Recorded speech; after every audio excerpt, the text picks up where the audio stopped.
Hello everybody, this is going to be our first video for making the actual pumpkin. Here's my reference pumpkin. This is what all we're going to be doing with this video, just to get that like body part, the pumpkin body ready.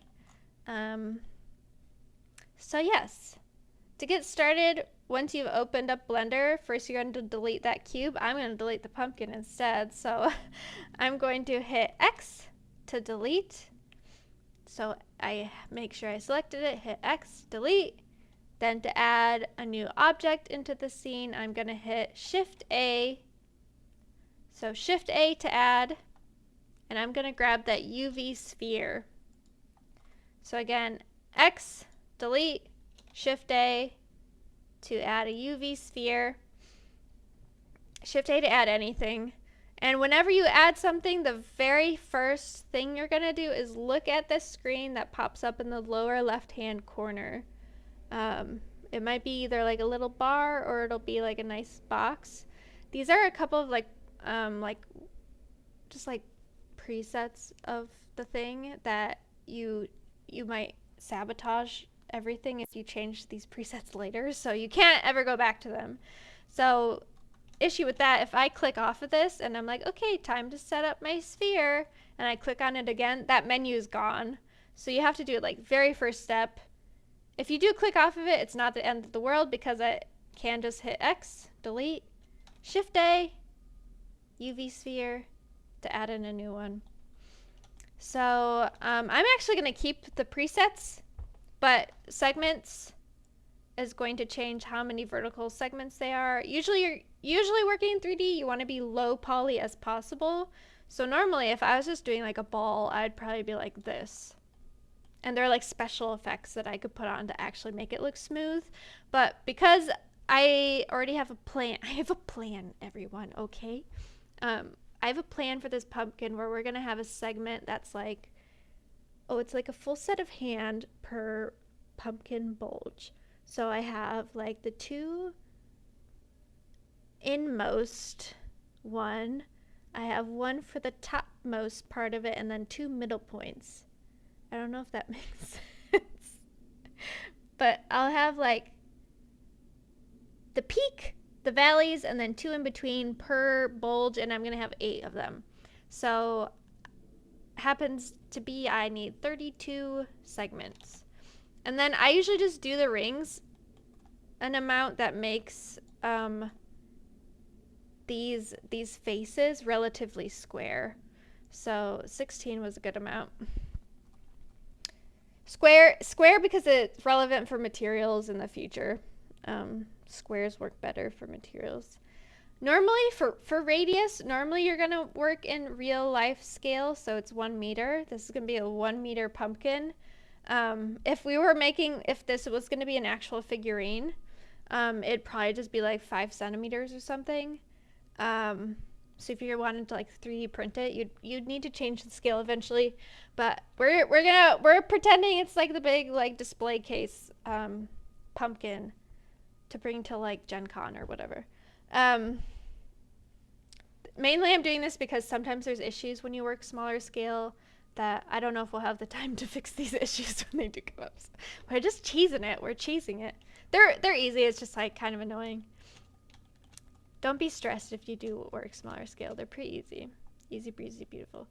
Okay, so once I have done this, once I've changed these settings, or I guess in this case didn't change these settings, again, if you accidentally clicked off, you can just hit X to delete, Shift A to add a new one in, and then we're ready to get started. So again, navigating the screen, I'm holding in middle mouse to rotate around.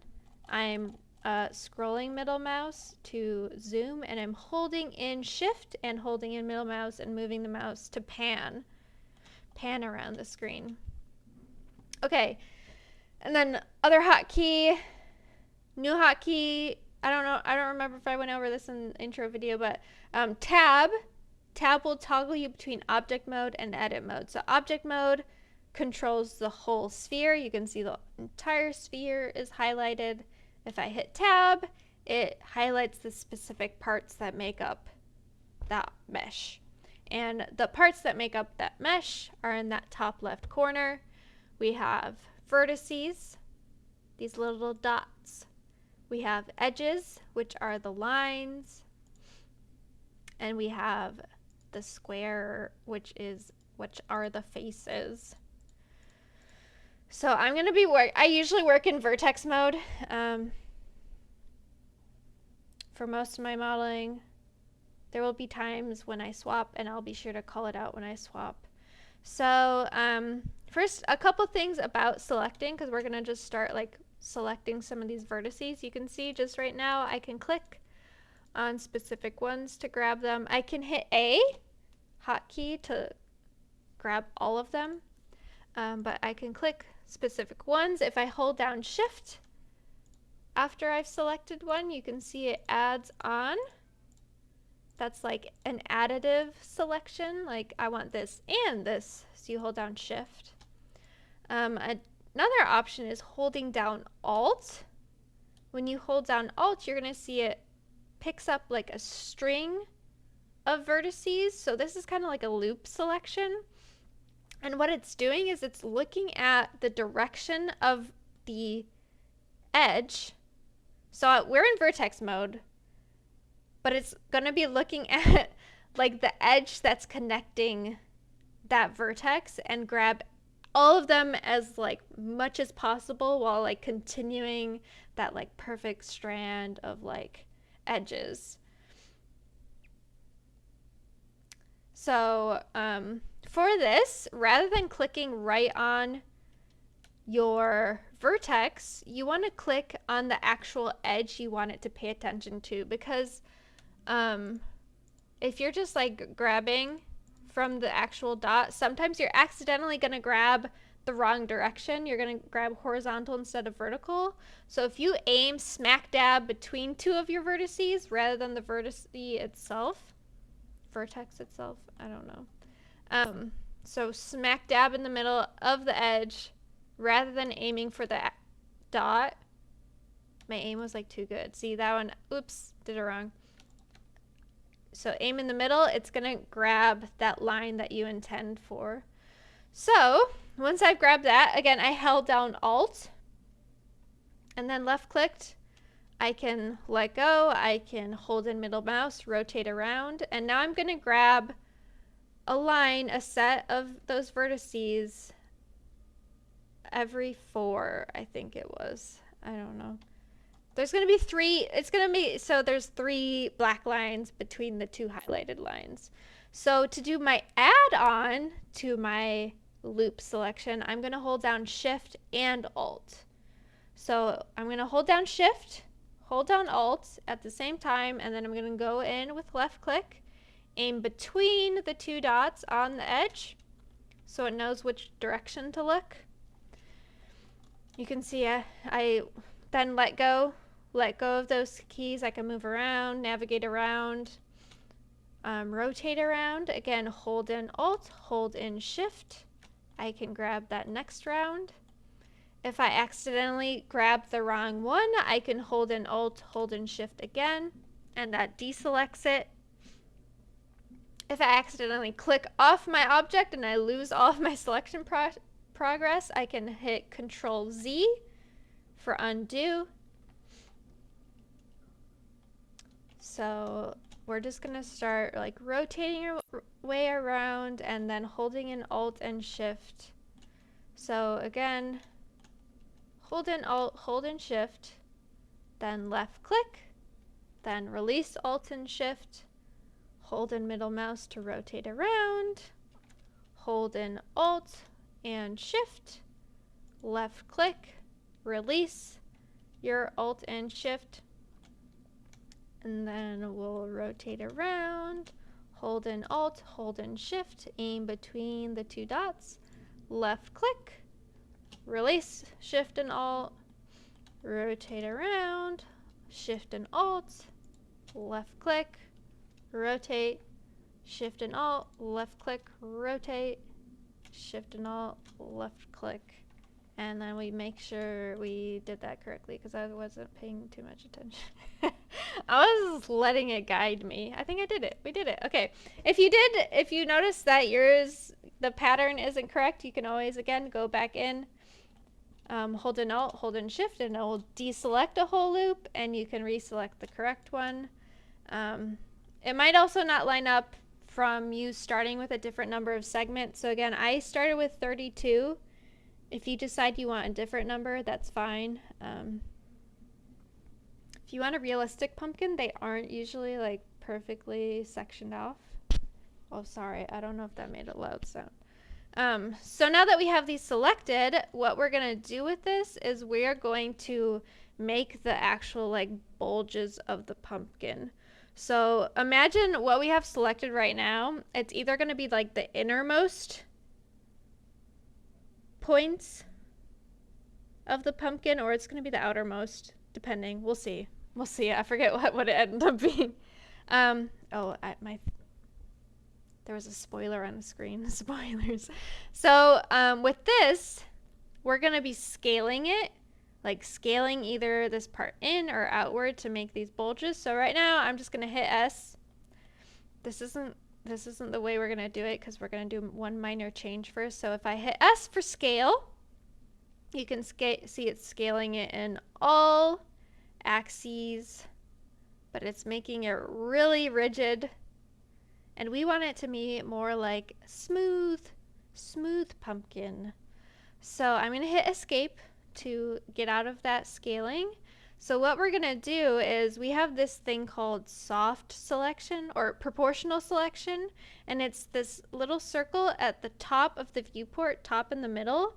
The hotkey for it is O, because it's a circle, like that little thing. And now you can see it's blue. So it should be blue when you do want to use soft selection, and you can hit O again to turn it off. So you have to hit this outside of your basic transformation, but it is something that applies to your basic transformations. So you just have to make sure you've either say, I do want soft selection or I don't, before you like hit S to scale. So it being highlighted in blue means it's on. So what this does, so if I hit S, oh sorry, mine was like preset. This is not my first attempt at this video.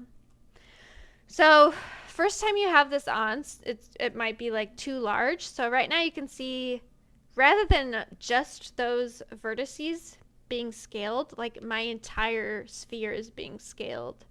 So that's because the influence is this little gray circle that you can kind of see. If I scroll my mouse wheel around, you can see it getting bigger or getting smaller. So it bigger means it has a higher influence, more things are going to be affected.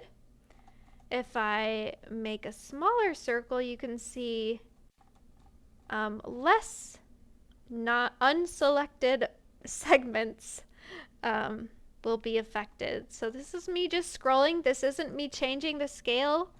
I'm like keeping my mouse stable. All I'm doing is scrolling, and you can see the effect it has. If you don't see the circle changing, it might be either way too small or way too big. You can check to make sure it's moving by up here in that top left corner. You can see it's a proportional size. So that's where you can like check to make sure it's actually like changing and in the direction you want it to change in. So I'm gonna pull it out so these would be like the peak of the bulge rather than the valley of the pumpkin bulge.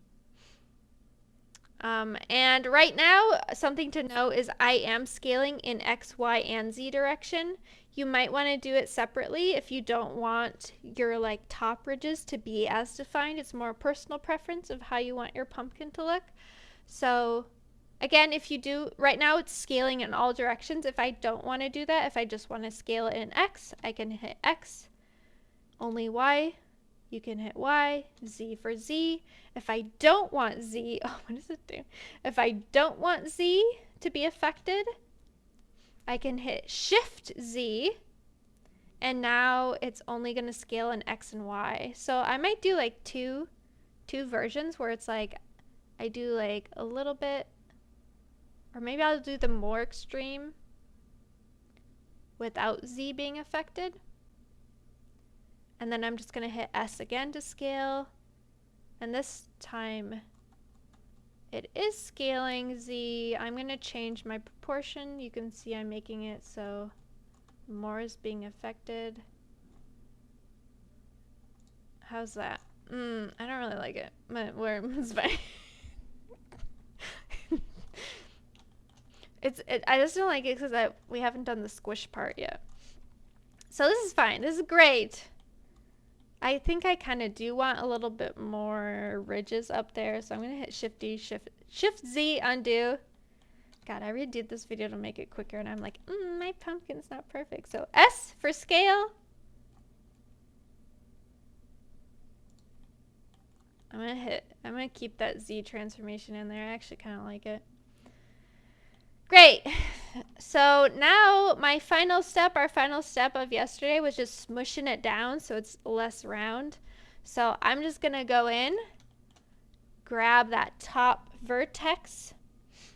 I'm going to position my camera first so I can see what's going on. You can't position your camera once you've activated your basic transformation. So I just want to get like a nice side view since I'm going to be trying to smush it down. And then I'm going to hit G for grab to move it around. I only want to squish it down in the Z axis, so I'm going to hit Z. And then I can scroll to change how many vertices are actually going to be affected. So we'll do like that. I actually do want it to like divot inward a little, so I'm going to hit G again, Z, make it smaller so I can have like a little dimple on top. I'm going to do this on the bottom. So grab it, get your view all set up. Then I'm going to hit G. Then I'm going to hit Z. Then scroll my mouse wheel because I am using proportional selection. And then left click when I'm happy. And then I'm just going to make that little dimple again down here. So I'm going to hit G, Z, scroll smaller effect, and then just kind of pull it up. And we should be good.